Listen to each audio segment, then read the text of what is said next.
guys to another video. We're going to be discussing how to specialize or treat your mind into the way of thinking of specializing.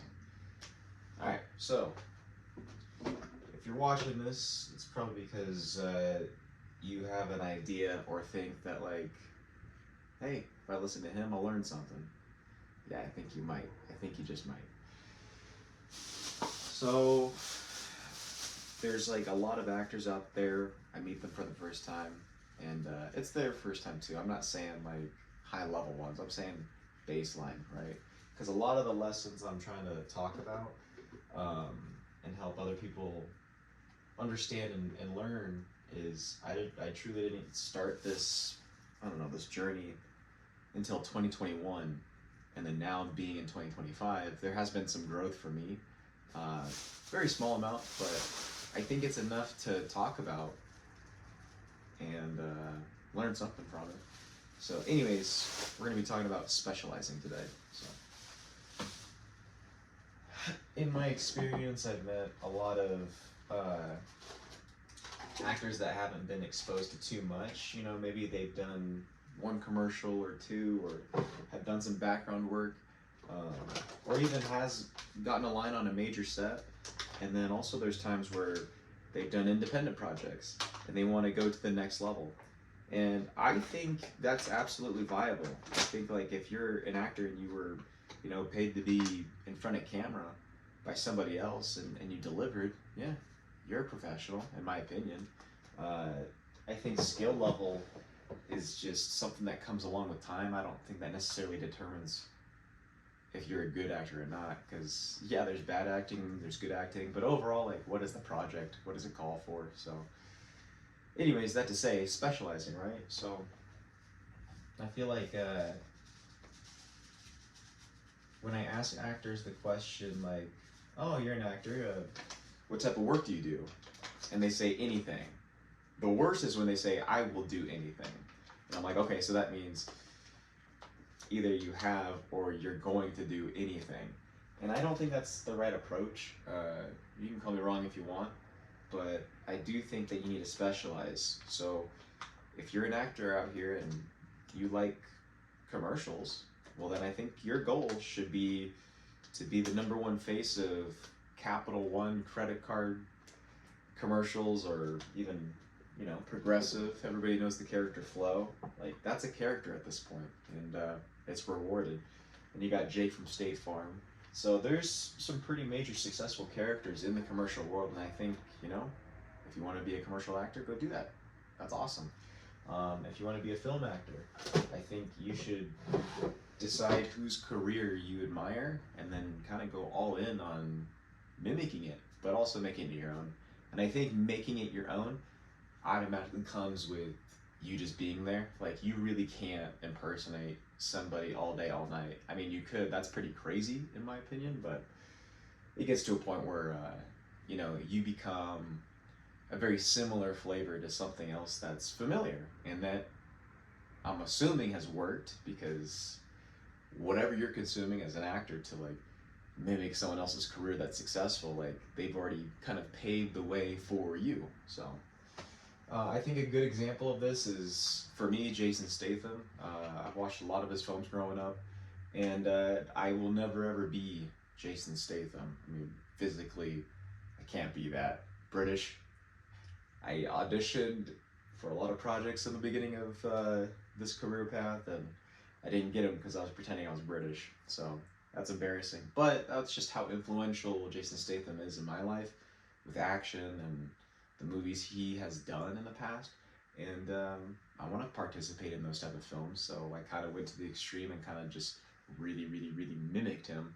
And everybody could see it was a mimic. They could see that I had potential as an actor, but they didn't see what I was offering as an individual. So I decided to choose that career path, Jason Statham style, but then approach it in my own way. And it took a long time. It didn't take overnight to change the mindset on that.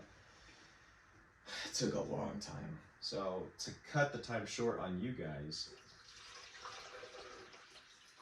I'm just going to tell you right now, you should specialize as an actor. You should specialize if you're going to be a film actor, commercial actor, voiceover artist.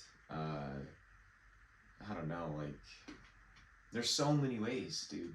Acting's just not one thing. It's just one thing in your head because that's what you consume. But heck, man, I mean, the possibilities are endless as far as the jobs that they offer. You know, I mean, even stunt people, like, they're actors too because they're sharing and playing the same character as whoever they're doubling for. You know, so they're just doing the more physical side of it. But it is a collaboration because people can see it, man. Like, I feel like film is just getting starting to, I don't know, transition a new era where the audience has never been truly dumb.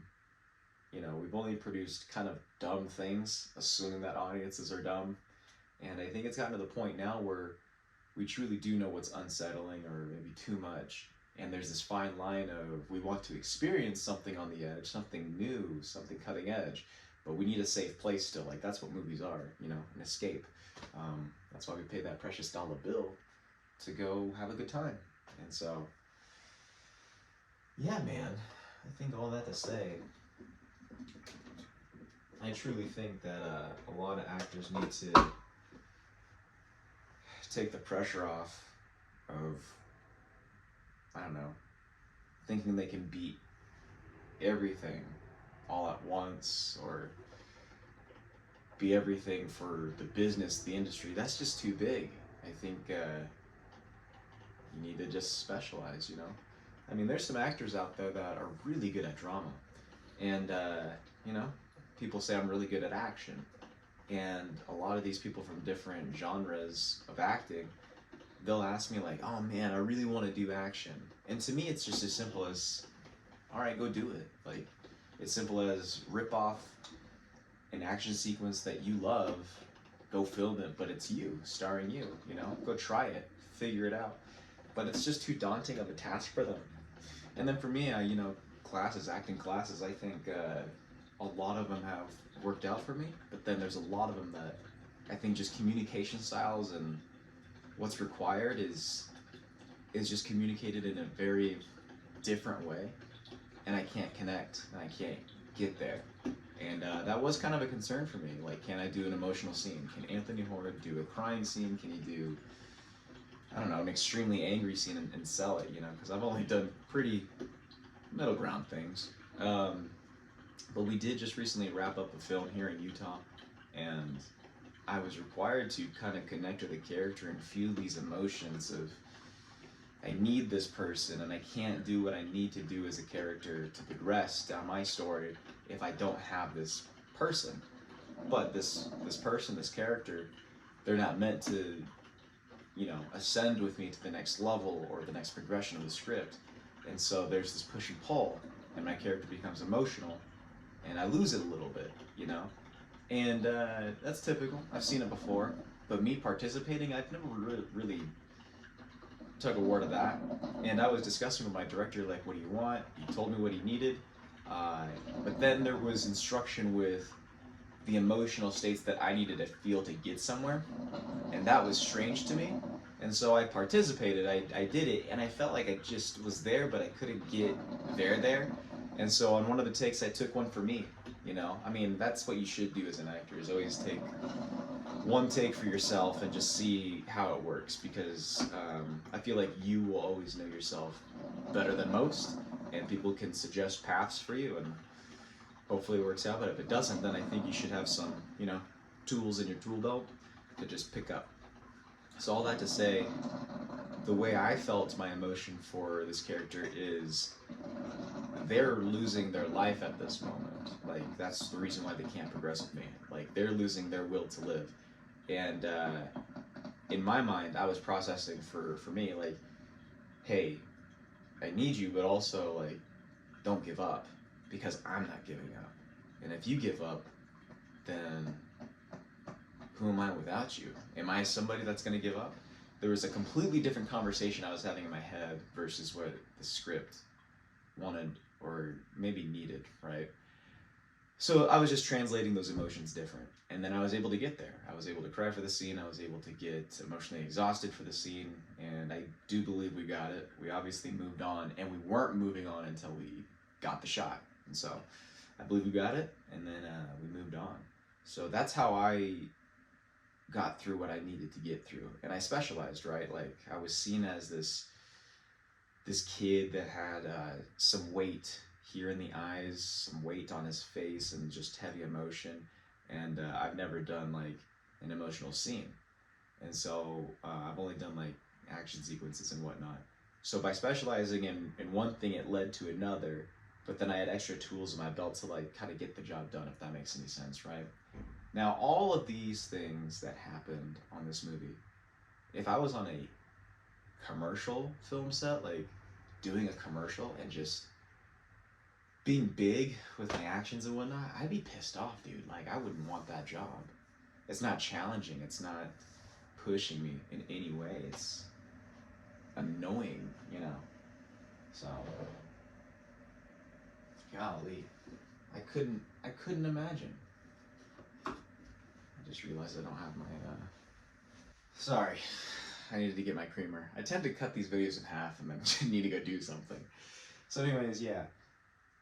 I can do commercial acting. I can do music videos. I can do, what did we call it? The voiceover and stuff. But I love action. I love adventure. And I love those type of characters. Good, bad, side characters, supporting, all of it, dude. So, I mean, even background, I've done that. And as long as the script is something I love, I'm showing up, you know? And so I'm specializing. And I've ended up in places that are definitely not home base and definitely new, you know? They were definitely new spots and got to explore things. Yeah, anyways. All that to say, I think as an actor, you need to prepare to throw everything you know out the window, because you were a consumer. You were consuming actors' work. You were consuming good movies. You were consuming all the things, and you decided, hey, I want to be an actor. But I don't think you understand that to make the path easier on yourself and know where you're going, I think you need a general destination point. You need a journal. You need to write down your likes, your dislikes, what you stand for, what you don't stand for, and make that a baseline for the characters you audition for. Because I think there are actors that can bend reality in their head and they can play some pretty wild characters, and that's something they want to do, right? Like, they've probably been trapped in a box their whole life, and so acting is a way for them to express something that they've never expressed or even probably been exposed to before. And acting is a safe place to do that. Film is a safe place to do that. For me, you know, I have always had this interesting warrior-like spirit, and I feel like in today's day and age, you're just not allowed to express it as much as I would like to believe back in the day you could. You know, there were gladiators and craziness, and right now I have a very comfortable living situation. It's not very warrior-esque, so I do believe in these movie scripts. I'm able to explore that, and I want to sell that. You know, you have to want to sell what you're putting in the audition room, because the audition is the job as an actor. There is no way around it, unless if you're creating your own stuff. You know, you're trying to sell something to someone else, and so what is it that you're selling? I think, let's see. I don't think we have to dwell on this for too much longer. I think I've expressed what I need to express, but I do want to kind of go over. That is like milk, dude. I tried to make like an iced coffee, but it just looks like milk now.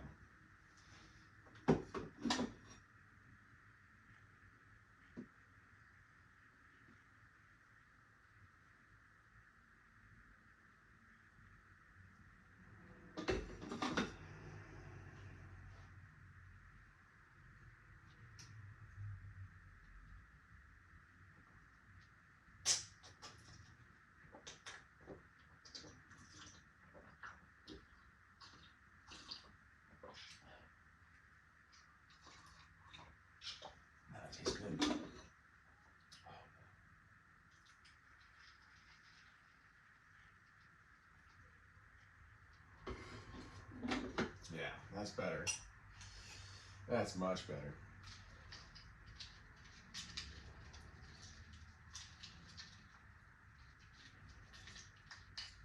Definitely less milky. Oh man, coffee's good. I think I lost my train of thought. Oh yeah. So I think to end this episode, now that we've talked about specializing, my personal story and why I believe in that, as an actor, you should specialize in some type of acting form or path, right? To make things easier on yourself. I wanted to harken back to when I was auditioning for this recent action film. Um, they were telling me a lot about my face. Like, they were saying, I see it in your face. Like, there's this weight, there's something in your eyes that tells me that you could be doing something bad, but I know you're not bad. Like, I know you have something good in you. And that's seen me as a person, you know. I keep referring to the very bad thing that happened in my life. I'm slowly starting to get to the point where I'm grateful for it, but you know, it was very heavy. Like, it was a real life experience I went through, and a lot of disappointment, a lot of anger, and a lot of kind of just giving up to God, and just, you know, resetting. And so that does weigh on me, you know, that is kind of a thing I carry with me, but I don't let it affect me, or I try not to let it affect me. But you can't deny that it's something that you see here, you know. You're trying to be a joyful person, you're trying to find happiness, but there is just a weight that you bear. And, you know, that's something that I'm not trying to capitalize on. That's just something that comes with me now. I don't think I had that before. I think I was a very different presentation before. And so I offered something back then, maybe something a little more silly, a little rambunctious. Now I'm offering something new. I don't really know how to put a word on it, but casting directors see it. Your director sees it. Your producers see it. And then when you walk in the room and you present, and you are trying to be as centered as possible so they can't get a sense of you, you just can't hide it, man. You just can't hide what you've gone through. And I think that speaks to kind of like history books, or like portraits of important people through history. Like, you'll see it in their face, you'll see it in what they wear, their status, you know, or the unfortunate things they had to go through. A picture, a face, energy, whatever you want to call it, you can see it and you can't fake that. So if you go into a room, you know, acting like you're brave, or acting like you have your stuff together, the moment you open your mouth, the moment you move, they're gonna see it. And so I'm not trying to tell you, like, don't be fake, or if that's how you kind of gone through the world and fake it till you make it. I think you're gonna fake it until you break it. Quote me on that.